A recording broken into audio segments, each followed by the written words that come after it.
السلام علیکم بچوں، امید آپ سب خیریت سے ہوں گے۔ آج ہم غزل کرنے جا رہے ہیں اپنی بک کی تیسری غزل، جو کہ چیپٹر نمبر 19 ہے اور جو کہ حضرت موہانی صاحب نے لکھی ہے۔ اس کے ایم سی کیوز کرنے جا رہے ہیں۔ فرسٹ ایم سی کیوز ہے، موہانی قواعد کے لحاظ سے ہے صفت ذاتی، صفت نسبتی، صفت ضمیری یا صفت عددی۔ اب یہاں موہانی لفظ کے بارے میں پوچھا گیا ہے، تو موہانی لفظ موہان سے بنا ہے۔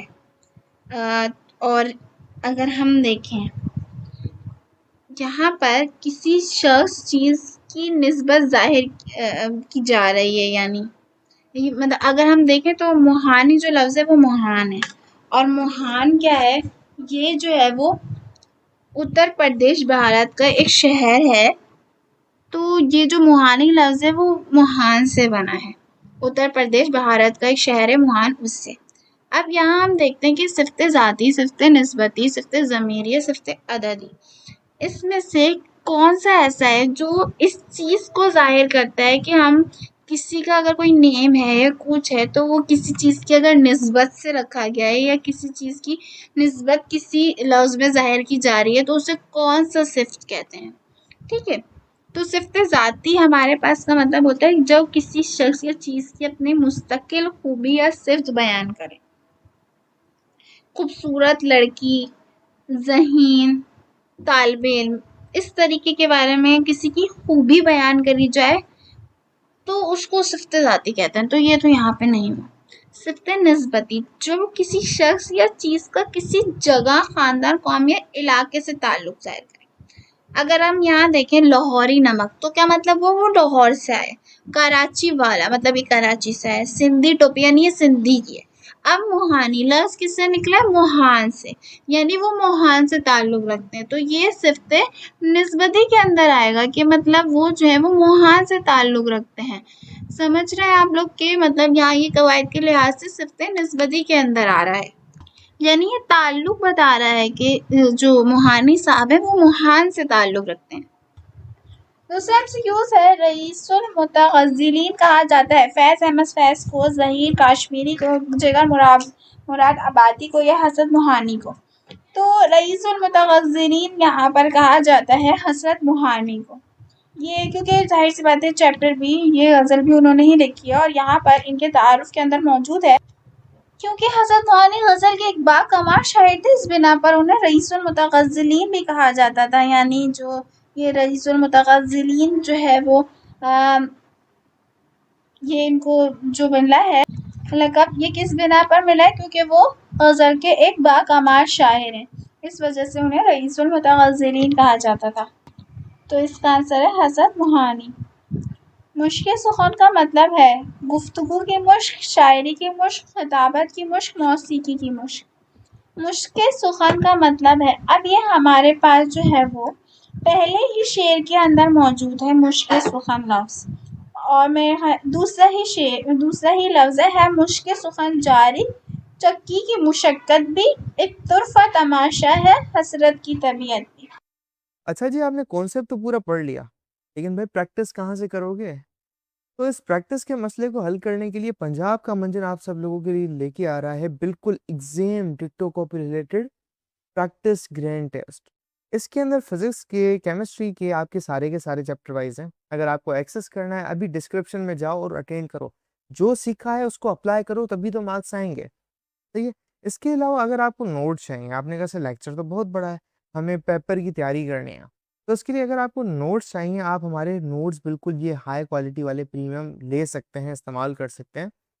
اگر یہ آپ کو بالکل فری میں چاہیے، ابھی ڈسکرپشن میں جاؤ، تمہیں واٹس ایپ گروپ کی لنک بنا، تمہیں ہمارے واٹس ایپ چینل کی لنک بنے، یا تم ہمارے اس نمبر پہ تمہیں نظر آ رہا ہے، یہاں پہ نیچے اوپر نمبر ہے، اس پہ جا کے میسج کرو، سر ہمیں نوٹس ہیں، ہم آپ کو گروپ میں ایڈ کر دیں گے، اور وہاں پہ سارے کے سارے ایسے ہائی کوالٹی پریمیم نوٹس کا آپ کو ملے گا ایکسیس، آپ کے chapter 1، chapter 2، physics, bio chemistry میں تمام سبھی، ٹھیک ہے۔ اس کے علاوہ ہمارے پیارے بچے کہتے ہیں سر ہمیں ابھی بھی تیاری نہیں ہو رہی ہے، ہمیں سمجھ نہیں آ رہا ہم کیسے پیپر ملائیں۔ تو جی، پنجاب کا منجن آپ کے لیے تمام سبجیکٹس کی تیاری کروانے کے لیے پورے کے پورے 5 سبجیکٹ لے کے آ چکا ہے، پوری 1 سال کی بیچ، صرف اور صرف پورے سال کے 15,000 روپے میں۔ اس بیچ کے اندر خاص بات پتہ ہے کیا ہے؟ ہم یہاں پر رائٹنگ میتھڈ سیشن کرتے ہیں جو کہ ایگزام رائٹنگ میتھڈ سیشن ہے. اگر آپ کو لکھنا نہیں آتا, آپ کو لکھنا سکھائیں گے. ایگزامنر آپ کے چاچو کا بیٹا تو ہے نہیں آپ کو فری میں مارکس دے کے چلا جائے. تو ہر سوال کو کرنے کی ٹپس اینڈ ٹرکس ہوتی ہے, اسٹائل ہوتا ہے, پیٹرن ہوتا ہے. تو ہماری ٹیم آپ کو چیپٹر ٹیسٹ, وہ تمام کی تمام ٹپس اینڈ ٹرکس سے کیسے چیزوں کو لکھیں, پیپر کی پریزنٹیشن کیسے ہو, اس کی تیاری, اس کے علاوہ 24/7 ٹیچر سپورٹ, کوئی بھی کسی وقت ڈاؤٹ ہو وہ کرو. اور تمہیں کہیں باہر جانے کا سر ہی نہیں مارنا. کیوں؟ کیونکہ ایک ہائی کوالٹی پریمیم کلاسز آپ کو گھر بیٹھے آن لائن مل رہی ہے. تو جی کیوں ان لوکل اکیڈمیوں میں دھکا کھانا؟ تو یہ ہماری ٹیم آپ کو سرو کر رہی ہے. مشکل سخن کا مطلب کیا ہے یہاں پہ؟ مشکل سخن سے مراد ہے شاعری کی مشق کرنا، شعر کہنے کی مسلسل مشق، شاعری کی تربیت حاصل کرنا. تو شاعری کی مشق ہے مشکل سخن کا مطلب. حسن موانی نے اس شعر کے اندر کیا بتایا تھا کہ انہیں اللہ تعالیٰ نے ایسی فطری صلاحیت دی ہے کہ میں زیادہ مشق کے بغیر عمدہ شاعری کر لیتے تھے. وہ انہیں زیادہ کبھی بھی مشق کرنی نہیں پڑی شاعری کی. وہ بغیر ہی بہت کم مشق کر کے بھی بہت اچھی شاعری کر لیا کرتے تھے. وہ اپنے بارے میں یہاں پہ بول رہے ہیں. بادل نظر آنے سے بدلتی ہے طبیعت، نیت، صورت یا سوچ. اب ہم یہاں دیکھیں تو ہمارے پاس موجود ہے کہ برسات کے آتے ہی توبہ نہیں رہی باقی، بادل جو نظر آئے تو بدلی میری نیت بھی. تو وہ کیا کہہ رہے ہیں کہ جیسے ہی بادل نظر آئے تو ان کی نیت بدل گئی. یعنی وہ کہہ رہے ہیں کہ بادل نظر آتے ہی ان کی نیت بدل گئی. یعنی وہ شعر کے اندر کیا بتا رہے تھے کہ جیسے ہی انہوں نے کسی چیز سے توبہ کر لی تھی، لیکن جیسے ہی برسات کا موسم آیا تھا اور آسمان پر بادل نظر آئے تھے تو میری جو ہے وہ توبہ جو ہے وہ باقی نہیں رہی تھی، اور میرا پھر جو انہوں نے جس چیز سے انہوں نے توبہ کی تھی اس چیز پر ان کا دل جو ہے وہ دوبارہ مائل ہونے لگا تھا. حسن موہانی نے مقطع میں اپنے نام سمیت شعرا کا ذکر کیا ہے، 6 کا، 7 کا، 8 کا، 9 کا. اب یہاں پر یہ والے شعر کے حوالے سے پوچھا جا رہا ہے جو کہ لاسٹ شعر ہے، مقطع کہلاتا ہے. یہاں کہہ رہے ہیں کہ انہوں نے اپنے نام سمیت کتنے شعرا کا ذکر کیا ہے. تو یہاں پہ انہیں شاد 1، صفر 2، شوق 3، وفا 4، حسد 5، ضامن 6، محشر 7 اور اقبال 8 اور وحشت 9. تو اس میں جو ہے وہ 9 جو ہے وہ شعرا کا ذکر کیا گیا ہے. طرفہ تماشا کا مطلب ہے حیران کن بات، کھیل تماشا، دلکش منظر یا ہنگامہ. اگر طرفہ تماشا کی بات کی جائے یہ بھی پہلے ہی شعر کے اندر موجود ہے، جس کا مطلب ہے عجیب اور حیرت انگیز بات، یعنی حیرت کن بات. طرفہ تماشا کا مطلب کیا ہو گیا؟ حیرت کن بات.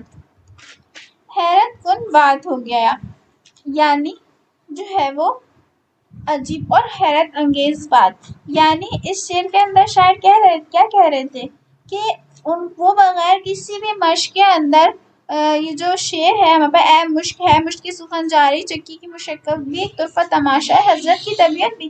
وہ یہاں یہ بات بتا رہے تھے کہ وہ بغیر بھی کسی مشق کے اچھی شاعری کر لیتے، ان کو شاعری کی کوئی خاص مشق کی ضرورت نہیں ہے. لیکن وہ دوسری طرف یہ بھی بول رہے ہیں، طرفہ تماشا والی بات کیا ہے کہ میری زندگی میں چپکی پیسنے جیسی محنت بھی شامل ہے.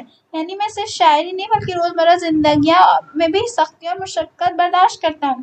شاعر کہتے ہیں کہ واقعی حیرت کی بات ہے، ایک طرفہ تماشا ہے کہ ایک ہی انسان میں اتنی نرمی اور تخلیقی صلاحیت بھی اور اتنی سخت محنت اور برداشت کرنے کی صلاحیت بھی ہو.